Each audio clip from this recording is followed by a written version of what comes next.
Мартин Иден 4-ші тарау. Жездесімен шекісіп қалғаннан кейін құйқа тамыр шіміркенген Мартин Иден қараңғы ауыз үйді қармалап жүріп бөлмесін әрең тапты. Бұл бір кереует, бір аспалы құман, бір ғана орындық сиятын қобдишадай тар үйшікті. Мистер Хиггинботам тым сараң кісі ғой. Зайыбы жұмыс істей алатын болған соң үй күтуші әйел жалдамаған. Оның үстіне бір бөлмені екеу етсе пәтерге 2 кісі жіберуге болатыны тағы бар. Мартин Суинберн мен Браунингтің кітаптарын орындық үстіне қойып, пенжагын шешіп керуетіне отыра кетті. Пружина дене салмағын ауырсынғандай ыңғырана күрсінгендей болды. Мұны ол елеген жоқ. Башмағын шешпекке еңкейе бергенде қарсы алдындағы ақ қабырғада төбеден өткен жаңбыр суының қарауытқан теңбіл тағын байқады да соған қадалып қарай қалды. Теңбілдер бір сәт қыбырлап қимылдап елеске айналды. Башмағын шешу есінен шығып кеткен Мартин қабырғадан көзін алмай аңырап ұзақ отырды. Бір кезде ерні қимылдап «Руфь» деп сыбыр етті. «Руфь». Мартин жай дыбыстың да жан тербейтінін білмеуші еді. Мына дауыс жүрегіне жылы тиді.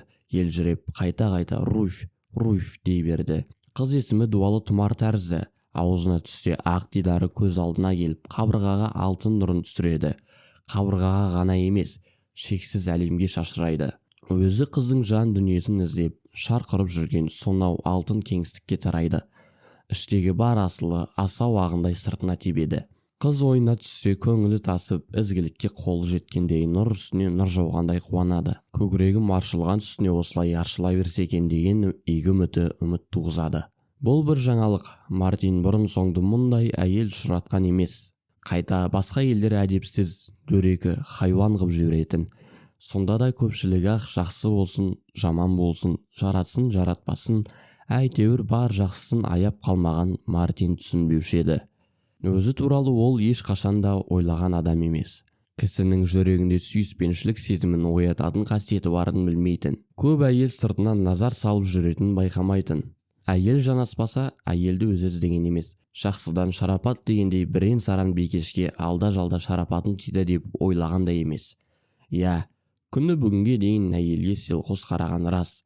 Сол себепті де оларға мен тиіскен жоқпын, кірлі қолдарымен жабысып айырылмаған өздері деп ұйғарды. Жоқ, бұл әйелдер жөнінде де өзі туралы да әділ айтылған пікір емес. Бәлкім, өзі жайлы ойланып әдеттенбегендіктен болар. Қайтқан күнде де қазір сорақы көрініп отырған кейбір жайттар есіне түскенде ұялғанынан жерге кіріп кете жаздайды. Бір кезде орнынан тұрып, аспалы құманның үстінде шыбын қонып, қоңырай қалаған айнаға қарады. Бұл өмірінде бірінші рет қарануы. Жіті де көреген көздері басқа дүниенің алуан қилы құбылысын ауып кетіп, өзіне әлі түспеген ғой. Айнадан жасы 20-ға жаңа келген жас жігіттің жүзін көрді. Сұлу ма, жоқ па айта алмады. Өйткені сұлулықтың парқын әлі білмейді. Жазық маңдайының үстіне қауқиған сары бұйра шашына көзі түсті. Бұйрасын әйелдер өте ұнатушы еді де сылап сипап бәйек болушы еді. Бірақ қыз үшін оның маңызы жоқ екенін біліп кідірмеді. Құтты көзбен бұраңдалап, ар жағында не жатқанын көргісі келгендей өте маңдайына шұқшиды. Осы менің миым қандай екен деп ойлады. Бұл мидың не қызығын көрем, не мархабат табадым одан. Қызға қолымды жеткізе алар ма ол деген беймаза сауал көбейді. Мартиннің көздері күн сәулесі түскен көк теңіздің айдынындай көгілдіреді. Менің де көзімнен жаным көрініп тұр мекен, қызға ұнар мекен деген ой келді. Ол бөгде біреудің тіпті қыздың көзімен қарамаққа тырысты. Мұнан ештеңе шықпады бірақ. Әдетте ол етене таныс адамдардың ойындағысын тез сезе қоюшы еді. Ал қыз өміріне мүлде бейхабар. Қыз керемет, құпия сыр, оның ойындағысын біле қою қиын. Иә, көз демекші. Мынау жауыз зұлым адамның көзі емес, адал адамның көзі тәрсіз деп түйді. Бетіне қарады. Қоңырқайлау екен таңғалды. Мұндай қарамын деп бұрын ойламаған еді. Жеңін шынтағынан жоғарырақ тұрып, бет ажарын қарынмен салыстырып қарады. Жоқ, ақ екен. Қолдарын да күн қағыпты. Қолын көтеріп, күн тимеген жеріне қараса, әппақ. Мына тотыққан бетім де күнге күйгені болмаса, бір кезде осындай ақ болған ғой деп күлді. Денесінің күн тимеген жеріндей тәні әппақ әйел де аз екені есіне келген жоқ.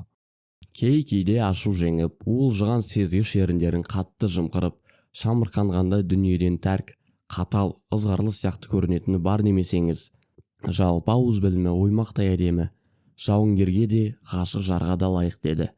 Оның еріні дүние рахатынан нәр алуға да, керек болса қайысып, үнсіз қаһар төгуге де әзір.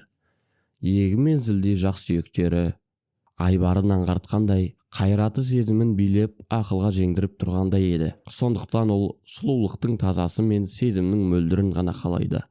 Ал маржандай тізілген аппақ тістеріне дантистің қолы тиген емес. Оны көріп тістерім аппақ беп берік тегіс екен дейді. Бірақ кейбір кісілер күн сайын тісін тазартады деуші еді.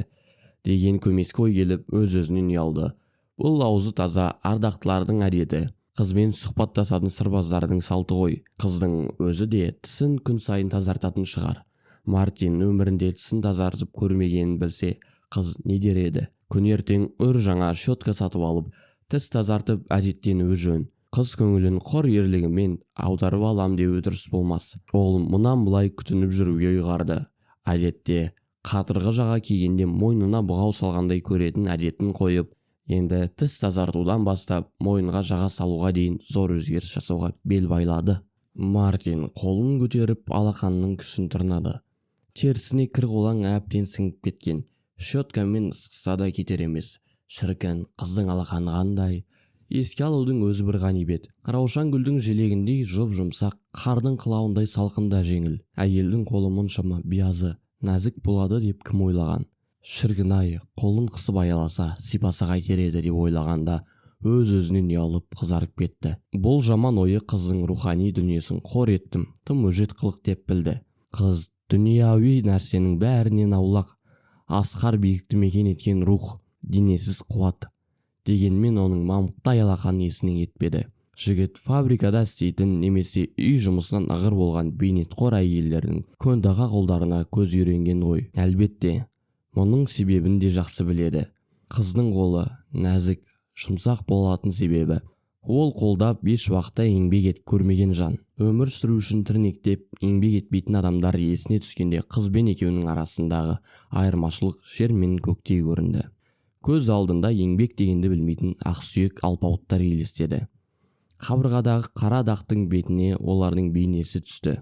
Бәрі де қолдан құйған тәкаппар, паң мүсінші іспетті. Мартин ес білгелі тыным көрмей тырбанумен келеді. Бүкіл үй семьясы күн көрісін еңбек етумен табатын. Тіпті Гертрудан алайық. Оның үнемі кір жуудан сарсық түсіп, түрдейік біткен қолдары піскен еттей қып-қызыл. Немесе екінші апасы Мэриенді алыңыз. Ол консерв заводында істейді. Мэриеннің кішкене сұлу қолдары помидор турайдың пышақтан қызылшақа жара. Ол аздай өткен қыс қатырғы фабрикасында істеп жүргенде, екі саусағын буынынан машина жұлып әкетті. Шешесінің табыт бетін айқастыра салған қожыр-қожыр қолдары есіне түсті. Әкесі ше, ол да өле-өлгенше жұмыс істеумен кеткен. Алақанның күші бірел еді. Ал Руфьтың қолдары болса сүйріктей нәп-нәзік. Шешесі мен ағаларының қолдары да сондай. Бұл таңғаларлық жайт, өйткені осының өзінен ақ каста белгісі. Олар мен өзінің арасындағы зор айырмашылық көрініп тұр. Мартин қынжылып күлді. Қайтадан кербетіне отырып башмағын шешті. Я, ол ақылынан адасыпты. Әйелдің көркін мақтарай жұмсақ нәзік қолдарын көріп мас болыпты. Кенет көз алдына тағы бір елес келді. Ол түнде Лондонның Ист-Эндісінде қапастай қараңғы қаңырайған үлкен үйдің қасында тұр. Жанында Марджи деген 15 жасар жұмысшы қыз бар. Кешкі ойын тарағаннан кейін қызы үйіне шығарып салып тұрған беті. Қыз бала мынау сиыр қора секілді зәулім лас үйде тұрады. Қоштасарда Мартин қолын созды. Қыз оған ерінін тосты. Бірақ Мартиннің сүйіскісі келген жоқ. Әлденеге жүрегі дауаламады. Сонан кейін қыз қалтырап қолын қысты. Алақанының күшін сезіп қалған Мартиннің жүрегі елжіреп қоя берді. Жас қыздың жалынышты, аш көзін, әлі буыны бекмеген балдыраған әлсіз денесін көрді де, кемеліне келмесе де оянған батылы бармаса да, талпынған әйелдің қомағай ниетін сезді. Аяп кетті де бауырына басып ерінінен сүйді. Сол сәтте қыздың қуана қымс еткен мысықша тырмысып жабыса түскенін байқады. Бейшара бәлекей әйел. Мартин әлде қашан өтіп кеткен өмірінің осы бір суретін тағы бір көрген кезде қыздың қыбыр етіп бауырына кіріп, өзінің жүрегі елжіреп, аяған сонау бір минутындегідей бүкіл денесі тағы да тітіркеніп кетті. Бұл сұрғылт, сұрқай сурет еді. Сол күні аспан да сұрғылт болатын. Кенет көз алдындағы қабырғаға жарқ етіп түскен бір нұр сәуле бұған дейінгі көріністің бәрін жауып кетті. Ай жүзін жібектей үлбіреген, алтын шашы көмкерген екінші қыздың ақ дидары сонау аспандағы қол жетпес жұлдыздай жылыстап, тағы да жарқырады. Мартин орындықтан Суинберн мен Браунингтің томдарын алып сүйді. Мені үйіне шақырды ғой деп ойлады. Сонан кейін айнаға тағы бір қарап қошемет үнмен: Мартин Иден, ертең ең алдымен бітіретін жұмысың оқу үйіне барып әдептілік туралы бірдеңе оқуың керек. Түсіндің бе? Деді. Сөйтті де шам сөндіріп, денесінің бар салмағымен пружинаны шықыр еткізіп төсегіне жата кетті. Ең әуелі Мартин сөз арасында шайтан алғыр дей беруіңді тый. Естірің бе ескі досым? Мұны жадыңа жақсылап тоқып ал. Осы сөзді айтып ұйықтап кетті. Ұйқыда көрген түстері наша тартқан адамның қиялындай батыл да, әдеттен өзге сұлудай еді.